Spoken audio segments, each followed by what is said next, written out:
Hello, and welcome to this video on outcomes mapping methods and technologies. In this video, we're going to explore some of the methods and technologies used to map curriculum and to map outcomes within curriculum. Surprisingly, and a bit disappointing, is the fact that I have yet to see well-developed outcomes mapping technologies, and certainly fewer that are elegantly integrated into our systems. Student information systems, course information registration systems, learning management systems may hold the needed information, but at the current time are generally not oriented to using program learning outcomes as a major curriculum focus. Rather, still are mostly are focused on course codes and credits. Having said that, there's lots of opportunities for developing sustainable methods and technologies to map outcomes, and there are lots of emerging initiatives to do so. For example, one university is attempting to institute a course outline database from which fields can be extracted and aggregated to create outcomes maps. A learning management system company is working on their grading technology to enable assessments to be extracted by learning outcomes, not just by course and assignment. A course management system, a curriculum management system company, is developing course-based tags for each course, which then can be aggregated and reported on. And finally, there are several grassroots open source mapping technologies that have been developed locally and shared collegially. For example, Ryerson University has developed CMAP, a rudimentary tool now used by several universities. But maybe the lack of technological solutions is a good thing, given our relatively new focus on curriculum outcomes mapping. Setting up our own technologies, our own methods, our own systems encourages us to start at the beginning and set up systems that will work in our particular contexts. Currently, there are generally three approaches used to initially map courses to program learning outcomes. Course outlines, doing an activity collaboratively and synchronously with instructors, and doing it collaboratively but asynchronously with instructors through surveys or interviews. So let's talk about each of these separately. Extracting information from course outlines is the most common way to develop initial outcomes maps, as course assessments and objectives are generally easily obtained from these official documents. The person creating the outcomes map will collect and aggregate information from course outlines. They will align the stated course objectives and assessment with program learning outcomes. The illustration of the outcomes map will likely be done using a spreadsheet program. As an example, let's take a look back to the second scenario in Module 2, where course outlines were used to compile the needed information to create an outcomes map. As you can see, from course outlines, we have created an outcomes map that will likely satisfy quality assurance and accreditation requirements. But we can go beyond that, even with the information just gathered from course outlines. We can talk about program enhancement by looking at the map and what the map is showing us.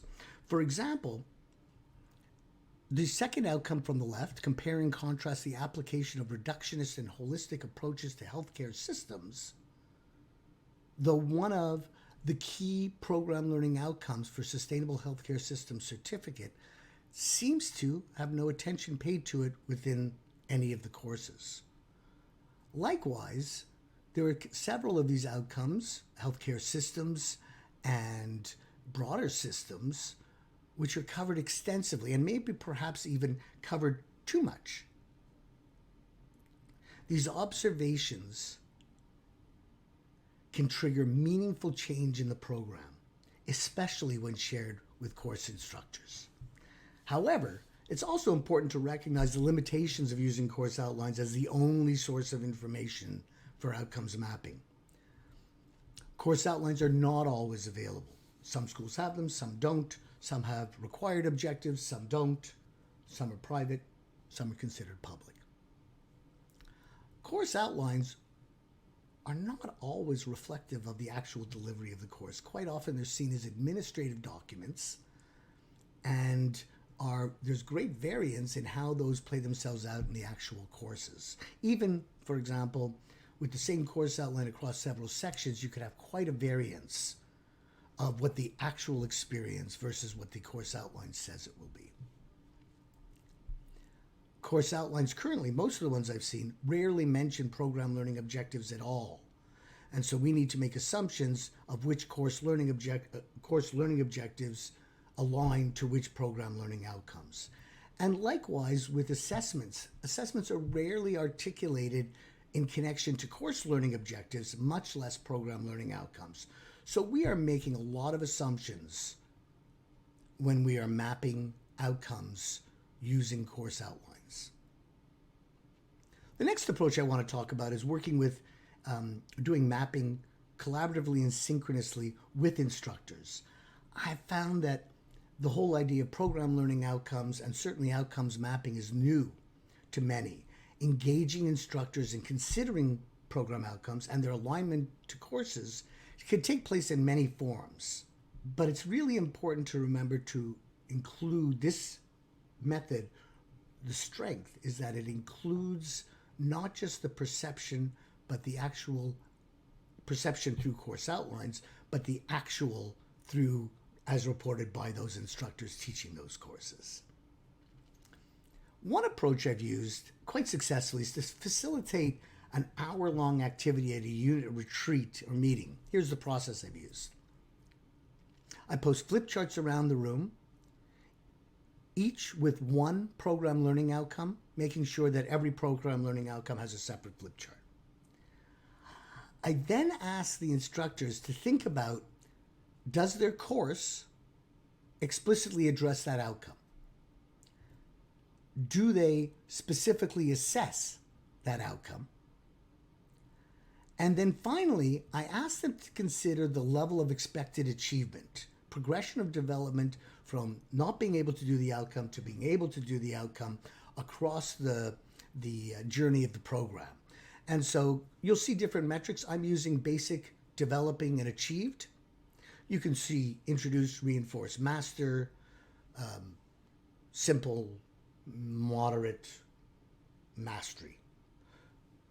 I think the idea of delineating the expected progression gives us a lot of information that will play us later. And so what I do is I have different colored flip chart papers, different colored sticky notes, yellow, blue, and green in this case, to designate whether this is a new skill being developed, one that's being practiced and reinforced, or one that's demonstrating achievement. And so then I have them write their course code and title of the course on the appropriate level of achievement on that color, and to post each of the sticky notes onto the appropriate program learning outcomes flip chart.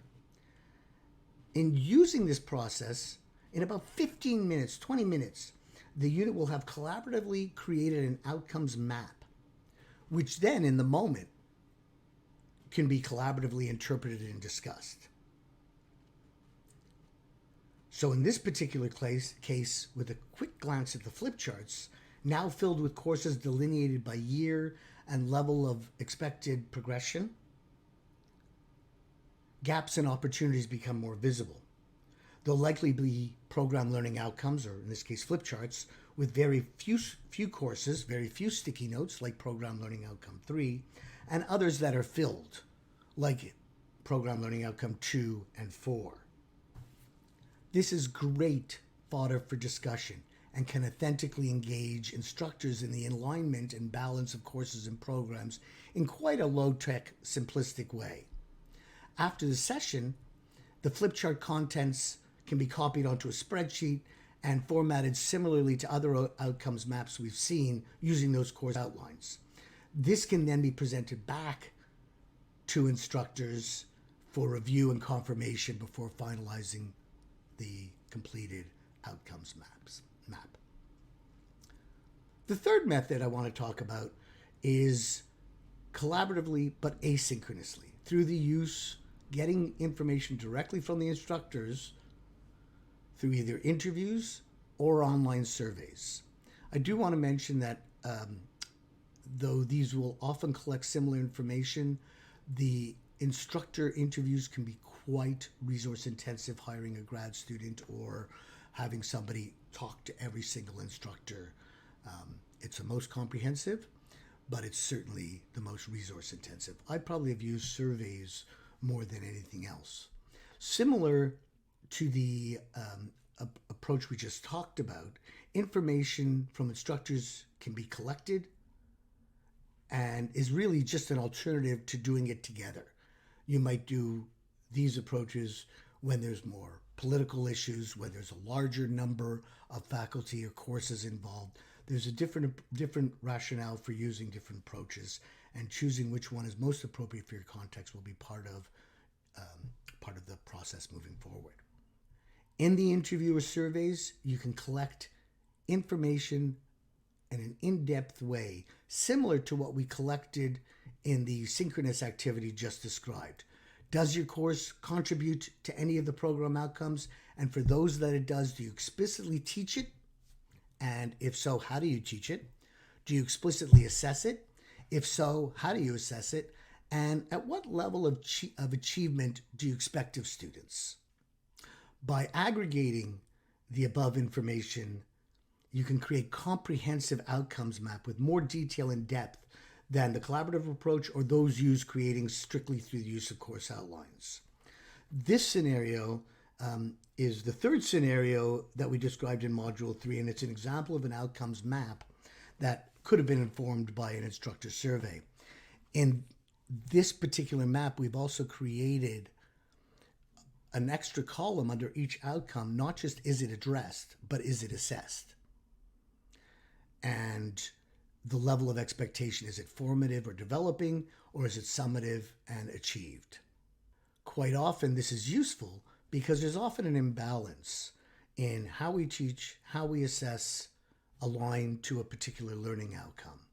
So for example, I've often seen a program learning outcome related to research, and when we ask instructors how they're teaching those research skills, quite often the primary method used is lecturing. When we ask those same instructors how do they assess students' ability to do research, quite often the predominant method used is through final exams.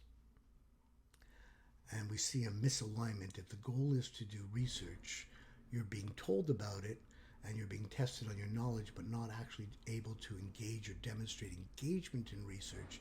Is that really the best way or the only way to teach student research skills, to help students develop those skills needed?